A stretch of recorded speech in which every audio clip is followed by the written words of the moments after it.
Chapter 4. Low on Gas.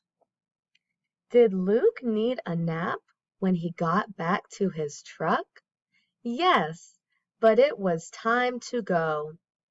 He did not see if the truck had gas. What a day! That job is fun. But I will have to pick up the pace so they do not fire me. Luke had a nice ride. The truck ran and ran. The sun was low. Luke rode till he was 10 miles from home. Then Luke had a peek at his gas. It was low. He could run out of gas. And he did not see gas on the way home. The red truck got him